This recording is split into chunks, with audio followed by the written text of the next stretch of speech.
Marido expulsa a su esposa de casa para vivir con su amante, pero ella les quita todo en silencio. Deja tu like y suscríbete al canal para seguir recibiendo historias increíbles como esta. Verónica siempre fue una mujer de hábitos sencillos y silenciosos. A sus 43 años, su vida transcurría como un río manso, sin grandes tormentas, pero tampoco con grandes alegrías. Desde que se casó con Hugo, 15 años atrás, había aprendido a adaptarse a un modelo de matrimonio donde ella siempre ocupaba el segundo plano. Su rutina empezaba muy temprano: preparar el desayuno, repasar la casa, revisar la lista del supermercado y organizar mentalmente las tareas que haría durante el día. No trabajaba fuera de casa porque Hugo nunca lo permitió. ¿Para qué? Yo puedo mantenernos. Tú solo ocúpate de que nuestro hogar sea un lugar agradable, le repetía cada vez que ella insinuaba retomar su carrera como diseñadora de interiores. A los ojos de todos, Hugo era el esposo ideal, un hombre atractivo, de sonrisa fácil y verbo encantador. En el vecindario era común escuchar frases como «¡Qué suerte tienes, Verónica!» o «Hugo es de esos que ya no existen». Cuando salían juntos, él siempre la tomaba de la mano, le abría la puerta del coche, le ponía el brazo sobre los hombros como si fuera un trofeo que deseaba exhibir. Los vecinos lo adoraban, especialmente las mujeres mayores del edificio que lo saludaban con entusiasmo cada vez que lo veían regresar del trabajo. Los hombres, por su parte, lo admiraban y envidiaban a partes iguales. Pero dentro de casa, la realidad era otra. Hugo era distante, irritable y frío. Las conversaciones eran mínimas, limitadas a instrucciones o críticas veladas. Si Verónica cocinaba algo nuevo, él apenas levantaba la mirada del plato. Si ella comentaba algún plan o mostraba interés por salir, Hugo respondía con un monosílabo o, en el mejor de los casos, con un suspiro de fastidio. La intimidad entre ellos había desaparecido hacía años, pero ella había aprendido a no reclamar. Las cosas cambian con el tiempo, se decía a sí misma cada noche antes de dormir, mientras él llegaba cada vez más tarde, con olor a perfume ajeno o directamente sin olor a nada, como si hubiera pasado horas borrando cualquier rastro. Los vecinos nunca sospecharon nada. Desde el balcón, Verónica veía a las parejas del edificio de enfrente salir juntas, compartir cafés o simplemente conversar apoyados en la barandilla. Ella no tenía eso. A veces, mientras regaba las plantas, se preguntaba cómo sería una vida distinta. Pero esos pensamientos duraban poco. Hugo tenía la habilidad de hacerla sentir que cualquier inconformidad era una exageración suya, un drama innecesario. En los últimos meses, sin embargo, las señales comenzaron a ser más evidentes. Hugo empezó a llegar tarde con más frecuencia. Al principio, alegaba reuniones de última hora, tráfico o compromisos imprevistos. Pero las excusas se volvieron repetitivas y cada vez más vagas. Había días en que ni siquiera se molestaba en inventar una historia coherente. Simplemente decía: «No me esperes despierta», o «No tengo por qué darte explicaciones». Verónica guardaba el plato de comida en el horno, esperando que quizá en algún momento él volviera a ser el hombre que había conocido. Pero ese momento nunca llegaba. Uno de los detalles que más la inquietaba era el cambio en su teléfono móvil. Hugo, que antes dejaba el aparato olvidado por cualquier rincón de la casa, ahora lo llevaba siempre consigo, incluso al baño. Lo mantenía en silencio con la pantalla hacia abajo y colocaba una contraseña que ella nunca conoció. Verónica intentó ignorar las sospechas, pero no pudo evitar notar que cada vez que sonaba un mensaje, él sonreía levemente antes de desaparecer en otra habitación. La distancia emocional creció como una grieta invisible que separaba sus mundos. Y fue entonces cuando apareció Raquel. Raquel tenía poco más de 30 años y vivía sola en el edificio de enfrente. Alta, de cabello oscuro y ojos intensos, era de esas mujeres que atraían miradas sin demasiado esfuerzo. Desde que llegó al vecindario, muchos hombres la observaban con curiosidad, pero ella parecía indiferente a las atenciones. Salvo por Hugo, Verónica empezó a notar ciertas coincidencias. Las veces que salía al balcón, Hugo aparecía detrás de ella, preguntando con desinterés si había visto a Raquel. Otras veces lo encontraba mirando disimuladamente hacia el apartamento de la joven mientras fingía leer el periódico. Las sonrisas entre ellos comenzaron a ser demasiado frecuentes. Las conversaciones breves en la puerta del edificio se alargaban más de lo necesario.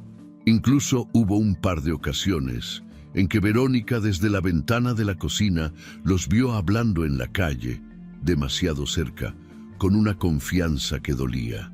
Una tarde de viernes, mientras organizaba el armario del dormitorio, Verónica encontró una camisa de Hugo con un leve rastro de perfume que no era suyo. No dijo nada. La costumbre de callar estaba demasiado arraigada en ella. Pero esa noche, mientras él dormía a su lado, ella no pudo pegar ojo. Sentía el estómago encogido, el pecho oprimido y una angustia que no sabía cómo nombrar. Con el paso de las semanas, Hugo comenzó a inventar viajes de trabajo. Salía con una maleta pequeña, regresaba 2 o 3 días después, siempre con la misma frialdad. Ya ni siquiera intentaba disimular su falta de interés por ella. Las cenas se hacían en silencio, los desayunos eran un trámite. Verónica comía sola la mayoría de las veces, mirando su taza de café como si pudiera encontrar respuestas en el fondo. El vecindario, mientras tanto, seguía viendo a Hugo como el marido ejemplar. Incluso había quienes comentaban lo resistente y abnegada que era Verónica por acompañar a un hombre tan ocupado y exitoso. Ella sonreía en público, pero por dentro cada comentario era una herida más. Una mañana de domingo, mientras limpiaba la sala, escuchó voces en el pasillo. Era Hugo, riendo con Raquel. La conversación era trivial, pero la complicidad entre ellos era innegable. Cuando Verónica abrió la puerta para salir a tirar la basura, los encontró frente al ascensor. Raquel, con un vestido ajustado, se despidió con una sonrisa que parecía más dirigida a ella que a él. Verónica bajó la mirada, tragó saliva y volvió al interior de su casa. Cerró la puerta con suavidad, se apoyó contra la pared y respiró hondo. Algo dentro de ella empezó a quebrarse, aunque aún no lo sabía con certeza. En los días siguientes, Hugo comenzó a dejar más ropa fuera del lugar, como si ya no le importara mantener las apariencias dentro del hogar. Las discusiones, cuando surgían, eran breves pero cargadas de desprecio. Él no gritaba, pero cada palabra estaba impregnada de veneno. Frases como «no sé por qué sigues aquí» o «deberías agradecer que todavía te mantengo» se volvieron frecuentes. Verónica lloraba en silencio en el baño, siempre asegurándose de que él no la escuchara. Se miraba al espejo y apenas reconocía a la mujer que veía reflejada, ojeras profundas, piel apagada, mirada perdida. Cada mañana se obligaba a levantarse, a preparar el desayuno, a fingir que todo estaba bien. Pero en el fondo sabía que algo estaba por estallar, aunque todavía no podía imaginar cuán devastador sería el golpe que estaba por llegar. La noche del domingo llegó envuelta en un silencio extraño. El reloj marcaba las 10:30, cuando Verónica, sentada en el sofá del salón, intentaba concentrarse en un programa de televisión que apenas prestaba atención. En la mesa, una cena fría seguía intacta. La ensalada de atún que había preparado 2 horas antes ya mostraba signos de marchitez, y el vino blanco que había servido en un intento desesperado por crear una atmósfera más agradable permanecía sin tocar. El sonido de las llaves girando en la cerradura rompió el letargo. Verónica se levantó de inmediato, como impulsada por un resorte invisible. Miró hacia la puerta con una mezcla de esperanza y ansiedad. Quizás esa noche Hugo llegaría de mejor humor. Quizás, por una vez, le dedicaría una palabra amable. Pero apenas la puerta se abrió, la esperanza murió. Hugo entró arrastrando los pies con la camisa arrugada, la corbata deshecha y el rostro endurecido como una piedra. Sin mirarla, lanzó el manojo de llaves sobre la mesa del recibidor. Las llaves golpearon la superficie de madera con un estruendo que hizo eco en el silencio del apartamento. Verónica dio un paso hacia él, insegura. «Preparé algo de cenar», susurró, casi con miedo a la respuesta. Hugo no respondió. Caminó directo hacia el salón, se dejó caer en el sofá y soltó un suspiro cargado de hastío. Pasaron unos segundos en los que solo se escuchaba el zumbido lejano del refrigerador. Finalmente, sin mirarla, soltó las palabras que cambiarían todo. «Quiero que te vayas». La frase cayó como una sentencia, seca, sin matices, como si hubiera estado ensayándola durante días. Verónica parpadeó, sin comprender del todo. «¿Cómo? ¿Qué quieres decir?» Hugo giró la cabeza lentamente hacia ella. Sus ojos, antes tan vivaces, ahora eran dos pozos oscuros de indiferencia. «Raquel se va a mudar aquí», dijo, como quien anuncia un cambio de decoración. «Y tú puedes buscar dónde dormir». El tiempo pareció detenerse. Verónica sintió que el suelo desaparecía bajo sus pies. Todo a su alrededor comenzó a desdibujarse. Las paredes, los muebles, incluso el aire. Una punzada aguda le atravesó el pecho. Dio un paso hacia él tambaleándose. «¿Raquel?» Su voz temblaba, incapaz de sostenerse. «¿Estás hablando en serio?» Hugo se levantó del sofá con desgana, como si la conversación ya le resultara una pérdida de tiempo. «No voy a repetirlo», dijo caminando hacia el dormitorio. «Tienes esta noche para recoger tus cosas». Verónica lo siguió, llorando ya sin poder evitarlo. «No puedes hacerme esto. Esta es mi casa también». Hugo abrió el armario y comenzó a tirar su ropa sobre la cama. «La casa está a mi nombre, lo sabes muy bien», mintió sin pestañear, y sinceramente ya era hora de que esto terminara. Las palabras le atravesaron como cuchillas. Cada sílaba era una herida nueva. Ella trató de acercarse, de tocarle el brazo, de hacerlo entrar en razón, pero Hugo la apartó con un empujón brusco que la hizo caer sentada sobre el suelo alfombrado. Verónica quedó allí, inmóvil, con las lágrimas cayendo por su rostro como una cascada sin control. Desde la puerta Hugo la miró por un breve instante, pero lo único que mostró fue fastidio. «No hagas esto más difícil de lo que ya es», dijo antes de salir de la habitación. Los minutos siguientes fueron una nebulosa de dolor. Con las manos temblorosas, Verónica abrió cajones al azar, metiendo en una maleta lo poco que podía cargar. Ropa, un par de fotografías viejas, algo de maquillaje, su agenda y el viejo suéter gris que usaba en los días fríos. Cada objeto que guardaba era como arrancar un pedazo de su vida. Cuando finalmente bajó las escaleras cargando la maleta, el corazón le pesaba tanto que apenas podía respirar. Abrió la puerta principal y antes de que pudiera reaccionar, Hugo ya estaba detrás de ella. «Aquí no tienes nada más que hacer», dijo mientras le arrebataba las llaves de su mano. «No vuelvas». Y sin más, cerró la puerta en su cara.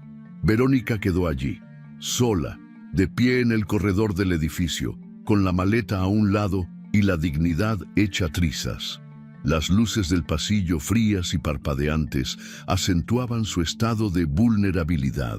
Bajó los escalones lentamente, sintiendo que cada uno era una condena más. Al llegar a la calle, la noche parecía más oscura de lo habitual.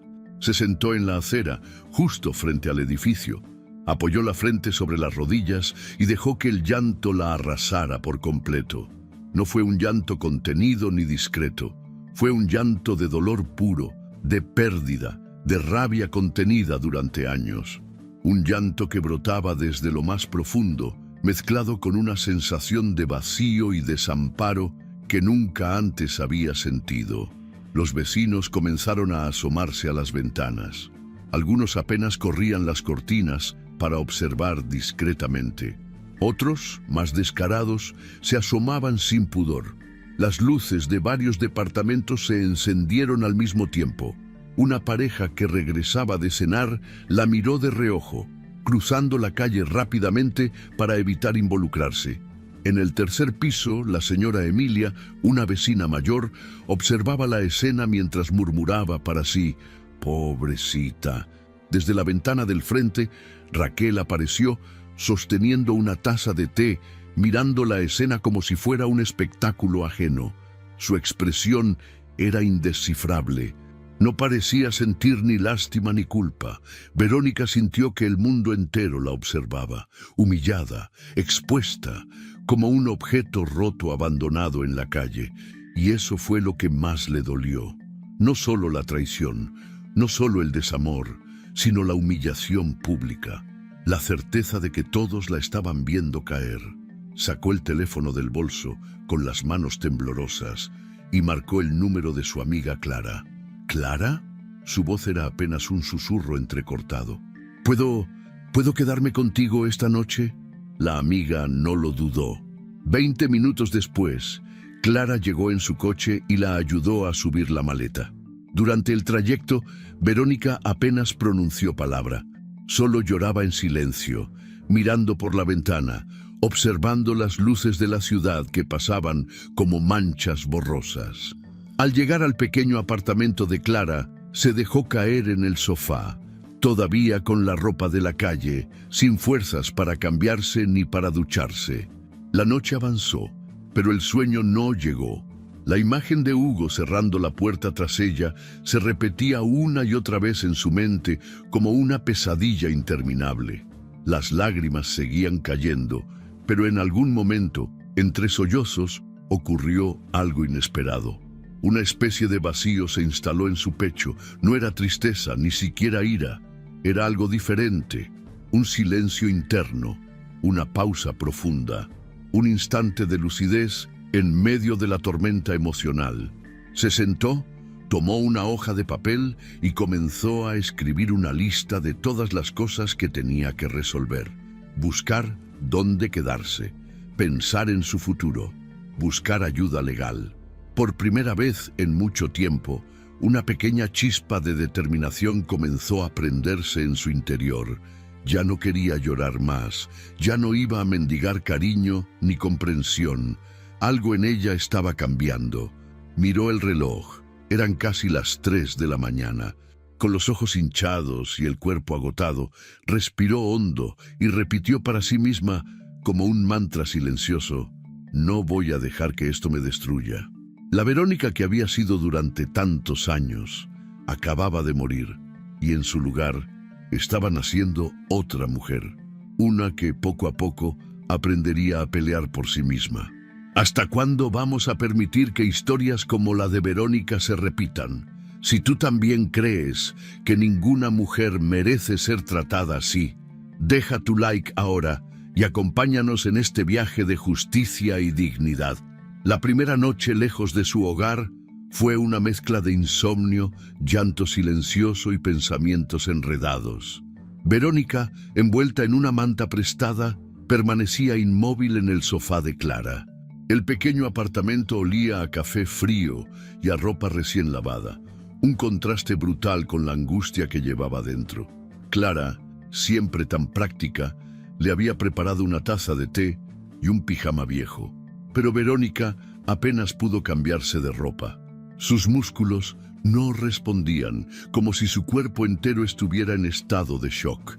Miraba el techo del salón, las grietas en la pintura, las luces de los coches que se filtraban por la ventana, y volvía a llorar, en silencio, para no despertar a su amiga.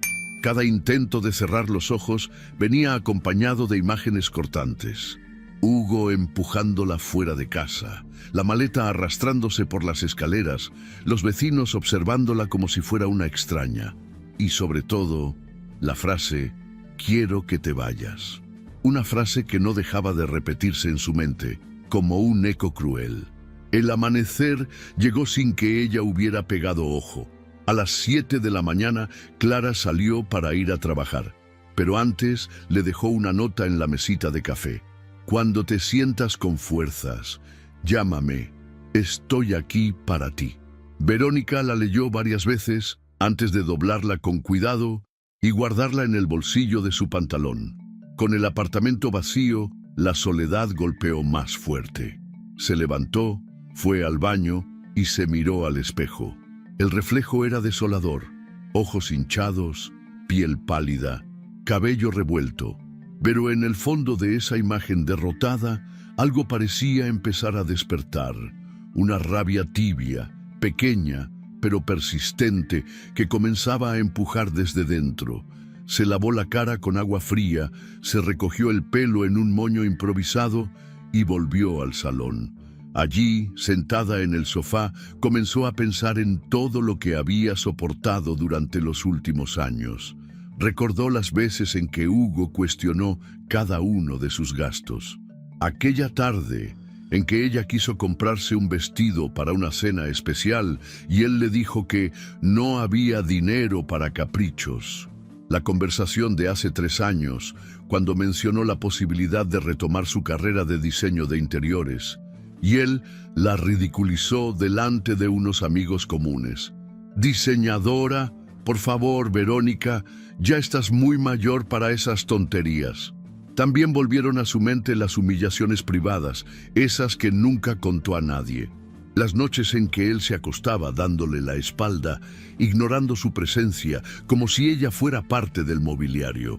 Los comentarios sutiles pero hirientes sobre su apariencia, su peso, su forma de vestir.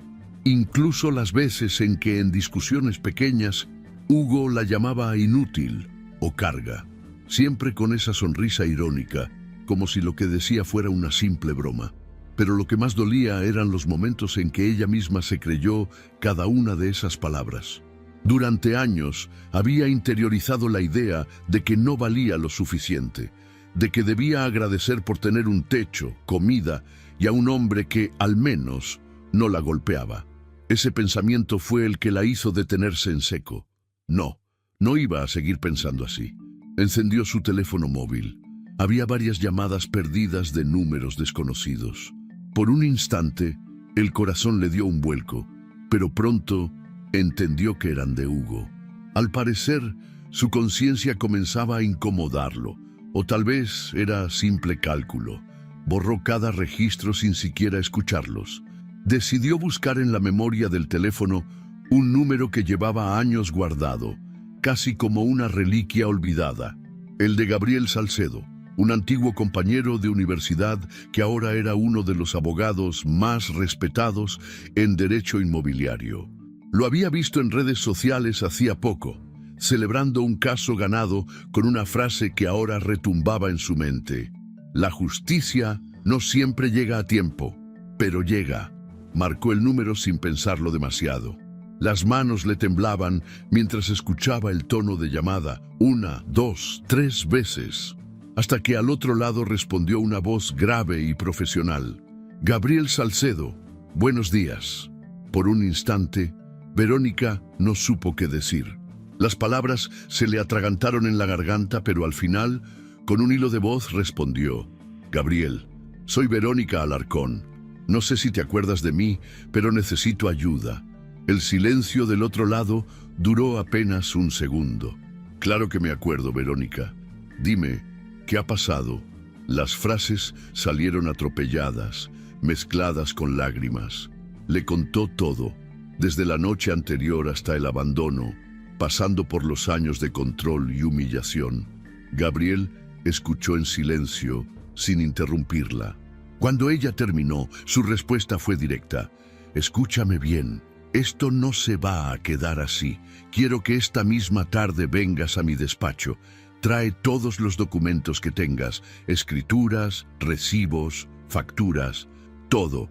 Y sobre todo, tranquila. Esto tiene solución». Colgó el teléfono sintiendo, por primera vez en mucho tiempo, una diminuta chispa de esperanza. Pasó las siguientes horas buscando entre sus cosas lo que tenía a mano. En su bolso encontró copias de algunos documentos importantes, una escritura de copropiedad que Hugo nunca se molestó en revisar con atención, recibos de transferencias bancarias, facturas de remodelaciones pagadas con su dinero y varios contratos de servicios a su nombre. No era mucho, pero era un comienzo. Luego recordó que durante años había guardado un archivador azul en el fondo del armario de la habitación de invitados. Allí estaban los papeles que consideraba importantes. Necesitaba recuperarlo, pero volver al apartamento en ese momento era imposible. Llamó a Clara y, juntas, idearon un plan. Aprovecharían una mañana en la que supieran que Hugo estuviera en el trabajo para entrar discretamente y recoger lo necesario. El solo pensar en pisar de nuevo esa casa le provocaba náuseas, pero era un paso necesario. Mientras tanto, comenzó una investigación silenciosa. Con el portátil de Clara, accedió a su banca en línea y revisó movimientos financieros de los últimos años. Allí estaban todas las transferencias que ella había hecho para pagar la pintura nueva de la sala, la instalación del aire acondicionado, la reforma de la cocina. Incluso encontró correos electrónicos donde Hugo le agradecía por encargarse de los trámites de la hipoteca. Cada nuevo documento que encontraba era como una piedra más para construir su defensa. El miedo seguía presente, pero ahora era diferente. Ya no era el miedo paralizante de la noche anterior, era un miedo mezclado con determinación, un temor que se transformaba poco a poco en impulso. La tarde llegó, y con la carpeta bajo el brazo, Verónica se dirigió al despacho de Gabriel. Al entrar, fue recibida por un equipo de profesionales que, lejos de mirarla con lástima, la trataron con respeto y seriedad. Durante 2 horas, explicó cada detalle de su situación. Gabriel tomó notas, revisó documentos y al final levantó la vista con una media sonrisa que ella no supo interpretar del todo. Verónica, tienes más poder en tus manos del que imaginas. Vamos a preparar el caso. Y te prometo algo, no volverás a sentirte desamparada. Al salir del despacho, el sol comenzaba a caer sobre la ciudad. Las luces anaranjadas de la tarde pintaban las calles con un color cálido y por primera vez en mucho tiempo, Verónica respiró hondo sin que el aire le doliera. Caminó hasta una pequeña cafetería y se pidió un café. Lo tomó lentamente, observando a la gente pasar, parejas, niños, vendedores ambulantes. El mundo seguía girando, como si su tragedia no fuera más que una gota en el océano de la vida. Pero ella sabía que, desde ese día, algo había cambiado. Había tomado la decisión de luchar, y esta vez no iba a retroceder. Los días siguientes se convirtieron en una secuencia de idas y venidas al despacho de Gabriel Salcedo. Cada mañana, Verónica despertaba temprano, tomaba un café rápido en la pequeña cocina del apartamento de Clara y salía cargando una carpeta que crecía en grosor con cada cita. Su rostro todavía mostraba rastros de agotamiento, pero sus ojos comenzaban a recuperar un brillo que había estado ausente durante años. Gabriel la recibía siempre con la misma seriedad profesional. Nunca hubo frases de consuelo vacío ni miradas de lástima. Solo preguntas claras, directas y un plan que se construía con precisión quirúrgica. Lo primero fue revisar la escritura de la vivienda. Allí estaba su nombre, junto al de Hugo, como copropietaria legal. Una verdad que, durante años, Verónica había olvidado, pero que ahora era su mayor escudo. Luego vino la recopilación de pruebas. Gabriel le pidió todos los documentos posibles que demostraran su inversión en la casa. Verónica, meticulosa como siempre había sido, comenzó a buscar entre papeles antiguos, correos electrónicos impresos, recibos de transferencias bancarias y facturas de tiendas de materiales de construcción. Cada ticket guardado, cada comprobante olvidado en una carpeta, se convertía ahora en una pieza clave del rompecabezas. Pasó horas revisando su cuenta bancaria, descargando estados de cuenta de los últimos 5 años. Allí estaban reflejadas las transferencias para el cambio de ventanas, la remodelación del baño y la compra de muebles que Hugo, en su momento, le había exigido como parte de la renovación de imagen del hogar. Mientras ella organizaba documentos, Hugo y Raquel seguían mostrando al mundo su nueva vida perfecta. Las redes sociales de ambos eran un desfile de fotografías sonrientes. Cenas en restaurantes de moda, selfies en el sofá que alguna vez fue de Verónica, frases de amor empalagosas acompañadas de hashtags como nuevos comienzos y amor verdadero. Raquel, especialmente activa, no perdía oportunidad para mostrar cada detalle de su vida junto a Hugo. Publicaba fotos de la decoración de la sala, de las cenas que preparaba, de las mañanas soleadas en el balcón, donde ambos posaban abrazados, como si estuvieran protagonizando una comedia romántica. Verónica observaba esas publicaciones en silencio. Ya no lloraba, ya no sentía el dolor punzante del principio. Ahora, cada imagen era un recordatorio más del motivo por el que estaba haciendo todo esto. Gabriel, por su parte, movía las piezas en el tablero legal con destreza. Redactó una demanda impecable, donde se exponía con claridad no solo el derecho de Verónica sobre la propiedad, sino también la inversión económica que había realizado durante años. Incluyó los documentos, las facturas, las pruebas bancarias y hasta correos electrónicos, donde Hugo reconocía las mejoras hechas por ella. Cuando Verónica leyó el primer borrador de la demanda, sintió una mezcla de vértigo y esperanza. El documento detallaba cada centímetro cuadrado de la casa, cada peso invertido, cada derecho que ella tenía y que Hugo había ignorado por completo.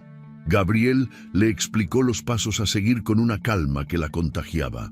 Primero presentaremos la demanda por división de bienes y embargo preventivo. El juez estudiará el caso y si acepta nuestras pruebas, emitirá una orden para que la propiedad sea inmovilizada hasta que se resuelva el juicio. Eso significa que Hugo y su acompañante no podrán vender, alquilar ni disponer del inmueble. Incluso si el juez lo considera necesario, ambos podrían ser desalojados de manera preventiva.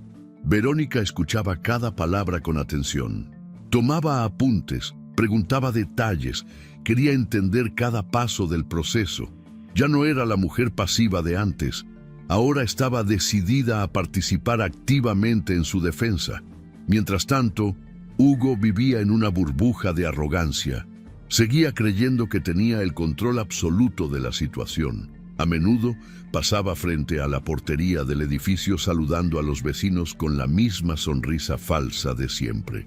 Incluso hubo una tarde en la que, mientras Verónica recogía unos documentos del buzón, él pasó cerca de ella y le dedicó una mirada de superioridad, como si le estuviera diciendo: «Mira cómo sigo adelante sin ti».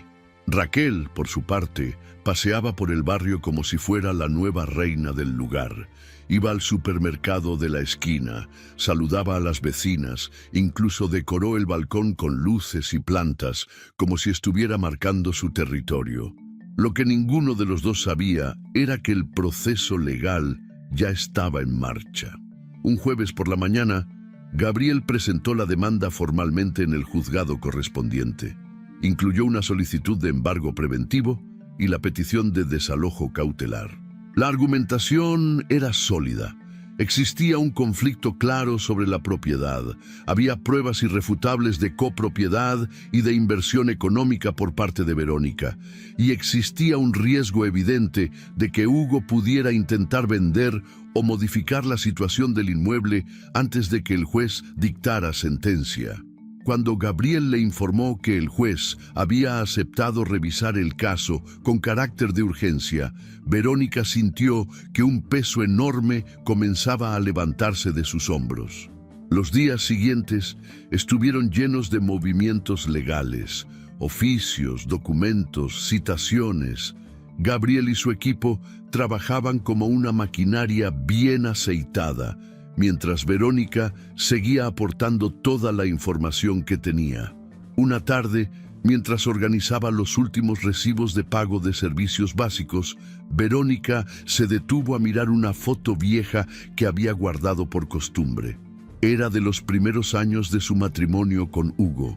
En la imagen Ambos sonreían, abrazados, en la terraza de lo que entonces era su nuevo hogar. Por un momento, sintió una punzada de tristeza, pero fue solo eso, un instante. Después, colocó la foto en el fondo de una caja, la cerró y la guardó lejos. El proceso avanzaba. Gabriel le explicó que, en cuestión de semanas, el juez podría emitir la resolución provisional sobre el embargo. Mientras tanto, era importante que Verónica mantuviera la calma y evitara cualquier contacto directo con Hugo. Ella lo entendió. Sabía que lo que estaba por venir requería paciencia y estrategia. Y mientras tanto, en su refugio temporal, seguía planificando. Empezó a revisar cursos online sobre diseño de interiores. Retomó antiguos bocetos guardados en carpetas digitales. La vida seguía y ella estaba decidida a reconstruir la suya. Mientras Hugo y Raquel seguían publicando selfies y frases de amor barato, el reloj legal seguía corriendo. Cada día que pasaba, la victoria de Verónica se acercaba más. Y ella, en silencio, esperaba el momento justo para dar el siguiente paso. La mañana del martes amaneció con un sol tímido, apenas filtrándose entre las cortinas del salón. Hugo, aún en pijama, bostezaba mientras revisaba su teléfono móvil, sentado en el borde del sofá. En la pantalla, Raquel había dejado varios mensajes cariñosos de la noche anterior. Habían discutido por una tontería, como solía ocurrir últimamente, pero ella siempre terminaba cediendo. Esa era una de las cosas que más le gustaba de ella, su capacidad para disculparse primero, incluso cuando no tenía la culpa. Desde la cocina, Raquel preparaba café. Llevaba una camiseta vieja de Hugo y unos pantalones cortos. Iba descalza, arrastrando los pies sobre el suelo de madera. Su rostro reflejaba un cansancio acumulado, pero aún así mantenía una sonrisa ligera mientras tarareaba una canción cualquiera. La rutina de los últimos días había sido más o menos la misma. Hugo salía tarde de casa para ir a la oficina. Raquel se encargaba de pequeñas tareas domésticas y por las noches ambos publicaban fotos en redes sociales mostrando su supuesta felicidad. Era una coreografía bien ensayada, una fachada que por dentro comenzaba a agrietarse. A las 9:15, un golpe seco en la puerta interrumpió el silencio de la casa. Hugo levantó la vista, extrañado. No esperaba a nadie. Caminó hacia la puerta arrastrando las pantuflas, sin molestarse en peinarse o cambiarse de ropa. Al abrir, se encontró frente a un hombre de mediana edad, de traje oscuro, con expresión seria y una carpeta bajo el brazo. «Buenos días. ¿El señor Hugo Maldonado?», preguntó el desconocido mostrando una identificación oficial. Hugo frunció el ceño. «Sí, soy yo. ¿Quién es usted?». «Soy el oficial de justicia Javier Muñoz. Estoy aquí para notificarle una resolución judicial que le afecta directamente. ¿Podemos hablar dentro?».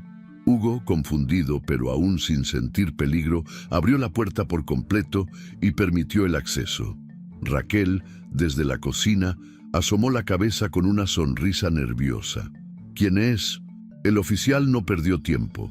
Abrió la carpeta, extrajo un documento de varias páginas y comenzó a leer con voz firme, proyectando cada palabra como si fueran martillazos. Por decisión del Juzgado de Familia y Patrimonio número 3, se decreta el embargo preventivo de la propiedad situada en la calle Las Acacias número 12, departamento 4B, hasta que se resuelva la demanda de división de bienes presentada por la señora Verónica Alarcón, copropietaria legal del inmueble. Hugo sintió un escalofrío recorrerle la espalda. La mención de ese nombre le provocó un latigazo de incredulidad. El oficial continuó. «Asimismo, se le informa que tanto usted como cualquier otra persona que actualmente habite la propiedad deberán desalojar el lugar en un plazo máximo de 10 días naturales, contados a partir de esta notificación. El incumplimiento de esta orden podrá derivar en ejecución forzosa y sanciones legales adicionales». Raquel dejó caer la taza de café, que se estrelló contra el suelo en 1000 pedazos. El líquido caliente se expandió como una mancha oscura sobre las baldosas. Hugo abrió la boca, pero por un instante no pudo articular palabra. La incredulidad lo paralizaba. Tomó el documento de manos del oficial y comenzó a leer, con la respiración acelerada y los ojos desorbitados. Esto tiene que ser un error, murmuró, hojeando las páginas como si buscaran una salida mágica a la pesadilla que acababa de comenzar. El oficial, con la serenidad de quien ha presenciado cientos de escenas como esa, guardó la copia de la notificación en la carpeta y se preparó para salir. Tiene derecho a presentar alegaciones en el juzgado correspondiente, pero la orden ya está en vigor. Buenos días. Sin esperar respuesta, el hombre se marchó. Por varios segundos, el silencio fue absoluto. Hugo permaneció de pie en medio del salón, mirando el documento sin poder creer lo que acababa de escuchar. Raquel, con las manos temblorosas, comenzó a recoger los restos de la taza rota, pero pronto abandonó el intento y se dejó caer en el suelo, con las lágrimas a punto de estallar. «¿Qué significa esto, Hugo?», preguntó con la voz quebrada. «¿Nos están echando de la casa?». Hugo soltó una carcajada amarga, casi histérica. «Esto es una broma. No puede ser real». Pero por más que releía las páginas, las palabras eran claras. La firma del juez, el sello oficial, los plazos, todo estaba ahí. En un arranque de desesperación, tomó su teléfono y marcó el número de Verónica. La llamada no duró más de 2 tonos. La operadora automática informó que el número había sido bloqueado. Probó con mensajes de texto, uno tras otro, llenos de reproches, amenazas veladas y súplicas encubiertas. «Verónica, ¿qué estás haciendo? No puedes hacerme esto. Podemos hablar. Por favor, no seas ridícula. Sabes que siempre te cuidé. No seas ingrata. Tenemos que arreglar esto como adultos». Cada mensaje era más patético que el anterior. Verónica no respondió a ninguno. Entonces intentó llamar a Clara, pero ella también lo había bloqueado. La desesperación comenzó a transformarse en ira pura. Hugo arrojó el teléfono contra la pared, haciendo que la carcasa se partiera en 2. Raquel, sentada en el suelo, rompió a llorar. «No puedo creer esto. Dejé todo por ti, Hugo. Mi apartamento, mi vida, todo por venir a vivir contigo. ¿Y ahora qué? ¿Vamos a terminar en la calle?». Hugo se pasó las manos por el rostro, respirando agitadamente. «Tranquila. Déjame pensar. Esto tiene que tener solución». Pero en el fondo sabía que estaba acorralado. La arrogancia que siempre lo había acompañado se desmoronaba por momentos. Recordó todas las veces que subestimó a Verónica. La imaginó llorando sola en un sofá, derrotada, pero jamás se le ocurrió que ella pudiera contraatacar de esa manera. El reloj avanzaba lentamente mientras ambos permanecían en silencio, cada uno sumido en sus propios pensamientos oscuros. Hugo calculaba cuánto tiempo le quedaba antes de tener que abandonar la casa. 10 días. Apenas 10 días para encontrar una salida que en ese momento no existía. Por primera vez en años, sintió miedo. Miedo real. No al qué dirán, no a perder una discusión, sino a perderlo todo. Y mientras Hugo vivía su tormenta interna, Verónica, en otro rincón de la ciudad, cerraba una carpeta azul, respiraba hondo y sonreía con una calma que jamás había experimentado. El silencio había sido su mejor aliado. Verónica observaba su teléfono en silencio. La pantalla mostraba una nueva serie de llamadas perdidas, todas con el mismo remitente, Hugo. El contador de mensajes de texto seguía creciendo, una señal clara de su desesperación, pero ella no abrió ninguno. La decisión estaba tomada desde el primer momento. Cualquier comunicación tendría que pasar exclusivamente por su abogado. Gabriel había sido claro en sus instrucciones. No respondas, no devuelvas llamadas, no te expongas emocionalmente. Todo se manejará desde el ámbito legal. Y ella lo entendía. Más que entenderlo, lo sentía como una forma de protección personal. Ya no tenía que escuchar disculpas hipócritas, amenazas disfrazadas o súplicas interesadas. El silencio, ese mismo silencio que tanto la había acompañado durante años de desprecio, ahora se convertía en su mejor arma. Mientras tanto, en la antigua casa que alguna vez llamó hogar, el ambiente era caótico. Hugo y Raquel caminaban de un lado a otro, rodeados de cajas mal hechas, ropa amontonada y objetos personales que parecían más un lastre que un patrimonio. La mudanza forzada era inminente. Solo quedaban 3 días para el desalojo, y cada rincón de la vivienda reflejaba la prisa y el desorden. Hugo gritaba instrucciones por teléfono, llamando a amigos, conocidos y hasta a empresas de mudanza de última hora. Su voz, antes tan segura y seductora, ahora sonaba quebrada, como la de un hombre que trataba de sostenerse en medio de un naufragio. Raquel, por su parte, vivía un estado de crisis emocional permanente. Se encerraba en el baño durante horas, llorando a mares, repasando una y otra vez las decisiones que la llevaron hasta ese punto. Había dejado su apartamento, cortado lazos con su familia, apostado todo por una relación que ahora la arrastraba al fondo. La tensión entre ellos crecía con cada hora que pasaba. Las discusiones, antes veladas, ahora eran abiertas y agresivas. Se culpaban mutuamente por la situación. Raquel le reprochaba a Hugo no haber sido sincero con ella desde el principio, mientras él la acusaba de haberlo presionado para que formalizaran la relación. Los vecinos, que durante años habían idolatrado a Hugo como el esposo perfecto, ahora observaban con una mezcla de curiosidad y satisfacción el espectáculo que se desarrollaba en el cuarto piso. Las cortinas apenas se cerraban para ocultar las miradas indiscretas.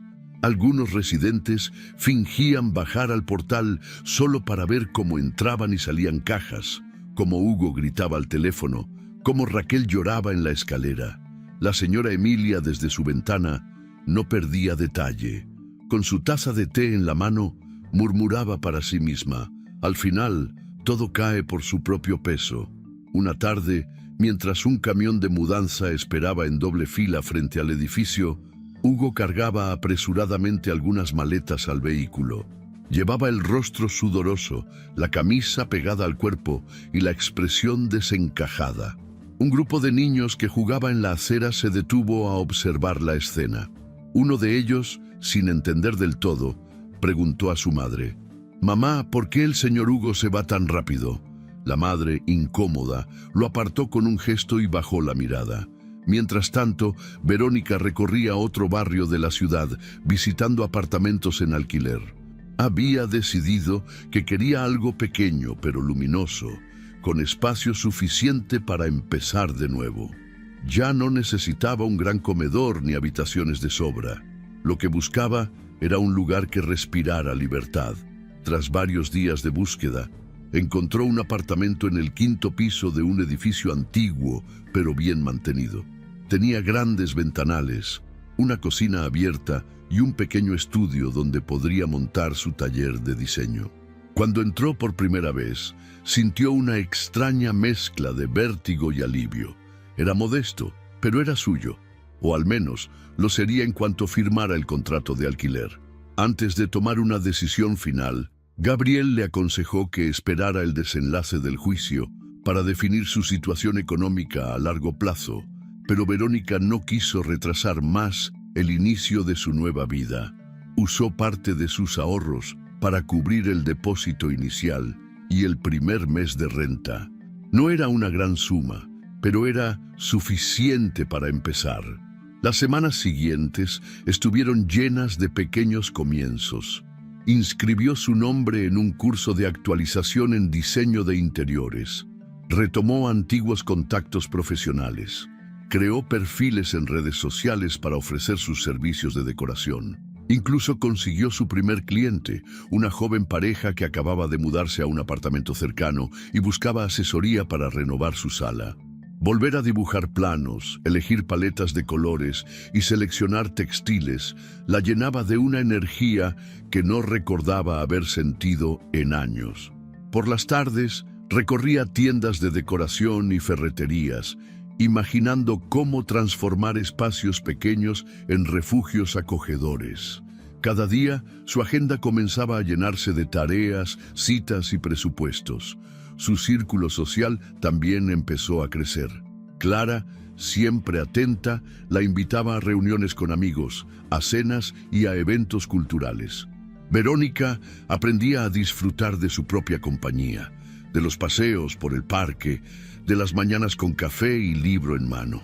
Mientras tanto, Hugo continuaba enviando mensajes a través del abogado. Intentaba negociar, aplazar el desalojo, proponer acuerdos improvisados. Gabriel respondía a cada intento con la misma frialdad profesional que había mostrado desde el inicio. La única vía posible era cumplir la orden judicial y esperar el juicio final. El último día de plazo llegó. A las 8 de la mañana, un nuevo oficial de justicia llegó al edificio para verificar que el desalojo se había cumplido. Hugo y Raquel, agotados y derrotados, salieron del apartamento con las últimas pertenencias. Los vecinos observaban desde las ventanas, algunos con discreción, otros sin ocultar su interés morboso. Hugo cerró la puerta por última vez, con la mandíbula tensa y el orgullo hecho añicos. Raquel, con gafas oscuras para disimular el llanto, ni siquiera tuvo fuerzas para mirar hacia atrás. Esa misma tarde, Verónica firmó el contrato de su nuevo hogar. Cuando cruzó la puerta del pequeño apartamento, respiró hondo y por primera vez en mucho tiempo sonrió de verdad. No hubo aplausos, ni música de fondo, ni discursos emotivos, solo ella, su determinación y el silencio. Ese silencio que antes fue su prisión y que ahora se había convertido en su mayor victoria. El nuevo apartamento de Verónica tenía apenas 40 metros cuadrados, pero estaba bañado por una luz cálida que entraba cada mañana por los ventanales orientados al este. Las paredes, recién pintadas de blanco, servían como lienzo para los pequeños toques de color que ella comenzaba a incorporar poco a poco. Cojines en tonos mostaza, una alfombra tejida a mano, macetas con plantas de hojas grandes que ella misma había elegido en un vivero cercano. El primer día que despertó allí, aún con cajas apiladas en el rincón del salón, sintió una sensación de libertad que no recordaba haber experimentado en años.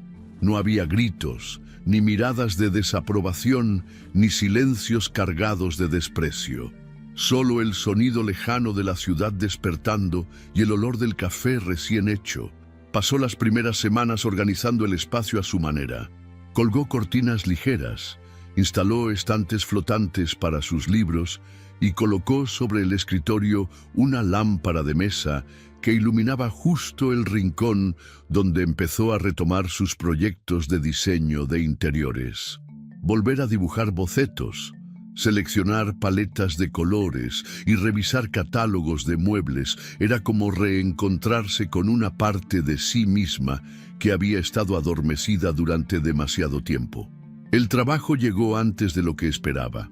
Una tarde, mientras tomaba un café en la pequeña cafetería de la esquina, escuchó a dos mujeres conversando sobre la decoración de su nuevo apartamento.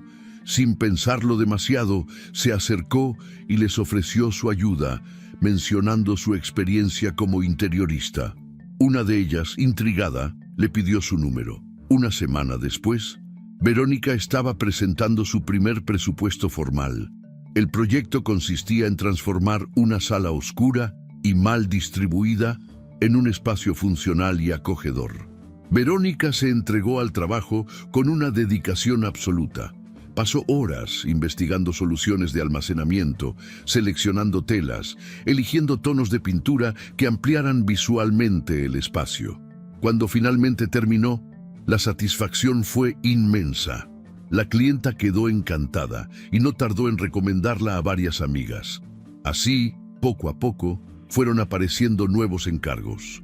Un dormitorio juvenil, una oficina en casa, incluso un pequeño café que necesitaba un rediseño para atraer más clientes. Verónica se sorprendía a sí misma disfrutando cada proceso, cada reunión con clientes, cada entrega de proyecto. La sensación de estar construyendo algo propio, desde cero, era tan poderosa como sanadora. Paralelamente, su vida social comenzó a florecer. Clara la invitaba con frecuencia a salir. Cenas improvisadas, tardes de cine, caminatas por el parque. También retomó el contacto con antiguos compañeros de universidad que, al enterarse de su situación, la rodearon de apoyo. No hubo juicios ni preguntas incómodas, solo abrazos sinceros y propuestas para ponerse al día. Una noche, en una pequeña reunión en casa de Clara, Verónica se encontró rodeada de risas, música y conversaciones animadas. Observó a su alrededor y por primera vez en mucho tiempo se dio cuenta de que estaba sonriendo sin esfuerzo, que su risa era auténtica, que la alegría que sentía no venía de ninguna validación externa, sino de dentro. En los momentos de soledad, cuando regresaba a su apartamento después de un día agotador pero productivo, le gustaba sentarse en el suelo, junto a la ventana, con una copa de vino en la mano. Miraba las luces de la ciudad y repasaba mentalmente el camino recorrido. Era inevitable que su mente volviera, de vez en cuando, a los días oscuros, a las lágrimas derramadas en silencio, a las noches en que se sintió invisible, pero ya no había dolor en esos recuerdos, solo una especie de compasión por la mujer que fue entonces. Recordaba las veces en que Hugo la hizo sentir pequeña, las ocasiones en que, con una sola mirada, la redujo a la nada, las frases hirientes que cargaba como piedras en el pecho, y sobre todo, la última imagen de él derrotado, sacando sus cosas de la casa que había intentado arrebatarle. No fue necesario levantar la voz, ni venganzas impulsivas, ni escenas dramáticas. La justicia se había encargado de poner cada pieza en su lugar, y el silencio, ese silencio que durante tanto tiempo la asfixió, se transformó en la más contundente de sus respuestas. Cada logro que alcanzaba en su nueva vida era un recordatorio de que había elegido el camino correcto. No se había rendido, no había caído en el juego de la provocación. Había confiado en su fuerza interior, en la estrategia, en la paciencia. Los días pasaron y con ellos llegaron más clientes, más proyectos, más oportunidades.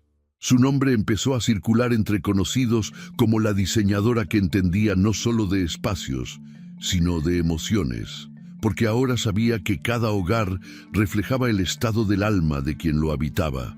Y ella, por fin, habitaba un espacio que hablaba de libertad, de dignidad y de una victoria silenciosa, pero absoluta. Una noche, antes de dormir, abrió su cuaderno de notas y escribió una frase que se había repetido mentalmente en los últimos meses, pero que hasta ese momento no había plasmado en papel.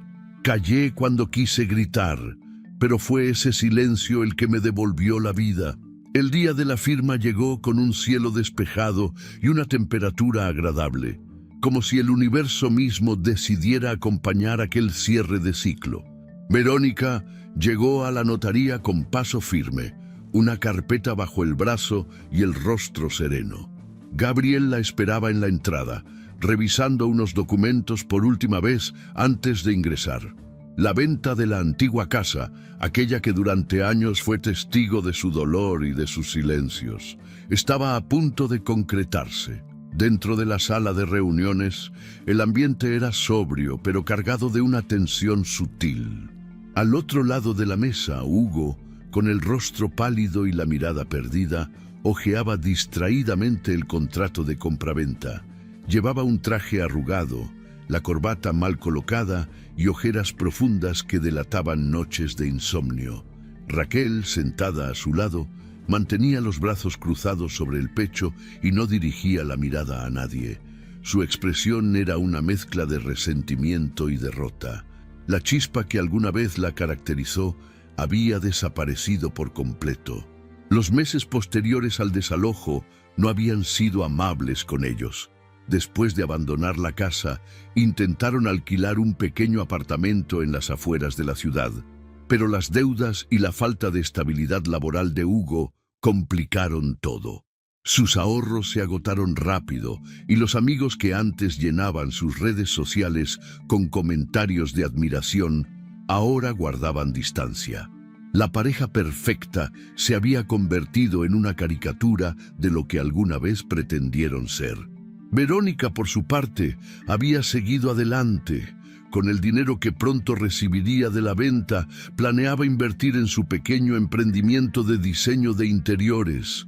Ya había contactado a un proveedor de materiales, reservado un espacio en un coworking para reunirse con clientes y comenzado a trabajar en su propio sitio web profesional. También consideraba la posibilidad de realizar un curso de especialización en diseño sostenible, algo que siempre había querido hacer, pero que por años había postergado. La firma del contrato fue breve. Gabriel se encargó de cada detalle legal, mientras Verónica solo tenía que estampar su firma en las hojas indicadas. Hugo apenas pronunció palabra durante el proceso. Solo al final, mientras guardaba sus copias del contrato, levantó la mirada por un segundo y la observó. Fue una mirada cargada de algo que ni siquiera él sabía identificar del todo. Arrepentimiento, rabia, humillación, quizá un poco de todo. Verónica, sin embargo, no sintió nada. Ni odio, ni rencor, ni satisfacción vengativa. Solo una profunda sensación de cierre. Al salir de la notaría, el aire le pareció más limpio. Caminó hasta una cafetería cercana y pidió un café con leche y una porción de tarta de manzana. Se sentó junto a la ventana, observando el ir y venir de la gente por la calle. Abrió su cuaderno de notas y comenzó a escribir una lista de objetivos para los próximos meses. Nuevos proyectos, expansión del negocio, pequeños viajes para conocer proveedores. Su vida, por fin, le pertenecía.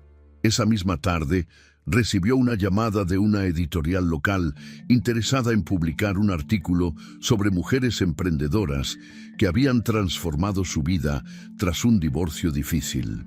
Alguien, quizá Clara o alguno de sus nuevos clientes, había recomendado su nombre. Verónica aceptó la invitación. Compartir su historia no era algo que hubiera planeado, pero sabía que podía inspirar a otras mujeres que, como ella, creyeran que no había salida. Días después, en la entrevista, cuando el periodista le preguntó qué consejo le daría a alguien que estuviera atravesando una situación similar, Verónica respondió con calma, midiendo cada palabra. A veces, la mejor respuesta no es el grito, sino la justicia bien planeada. No siempre se necesita levantar la voz para ser escuchada. La paciencia, la estrategia y la confianza en uno mismo pueden ser las armas más poderosas. Esa frase, sencilla pero contundente, se quedó grabada en el titular del artículo que circuló durante semanas por redes sociales. Mientras tanto, Hugo y Raquel seguían luchando por mantenerse a flote. Los proyectos laborales de Hugo fracasaban uno tras otro. La imagen pública que tanto cuidó durante años se desmoronó como un castillo de naipes. Raquel, que al principio intentó mantener las apariencias, terminó regresando al apartamento de una amiga, incapaz de sostener una relación que ya solo se mantenía por inercia y culpa. Verónica, desde su nuevo hogar, cada vez más decorado con detalles que hablaban de renovación y esperanza, observaba el camino recorrido con una mezcla de alivio y orgullo. Sabía que la vida seguiría trayendo desafíos, pero también tenía la certeza de que jamás volvería a permitir que nadie la redujera a las sombras de sí misma. Las tardes de domingo, esas que antes le parecían interminables y grises, ahora las dedicaba a pasear por el parque, leer en su balcón o planear su próximo proyecto de diseño. Sus días estaban llenos de pequeños rituales que celebraban su independencia. preparar un desayuno colorido, escoger flores frescas para el jarrón del salón, anotar cada nuevo logro en un cuaderno que ahora llamaba Mi libro de victorias. La venta de la casa no solo representaba un acuerdo legal o un ingreso económico, era, en realidad, el cierre simbólico de un ciclo de dolor. Una página que, después de años, por fin estaba completamente escrita y ahora podía pasarla. Mirando por la ventana, con la ciudad extendiéndose ante sus ojos como un mapa lleno de posibilidades, Verónica respiró profundo y sonrió. Porque en la vida, entendió al fin, hay batallas que se ganan sin alzar la voz. Si te gustó esta historia, deja tu comentario y cuéntanos desde qué país nos estás viendo. Es muy importante para nosotros. Deja tu like y suscríbete al canal para seguir recibiendo historias increíbles como esta nueva historia que está apareciendo para ti ahora. Haz clic en la historia que está apareciendo en pantalla y sorpréndete.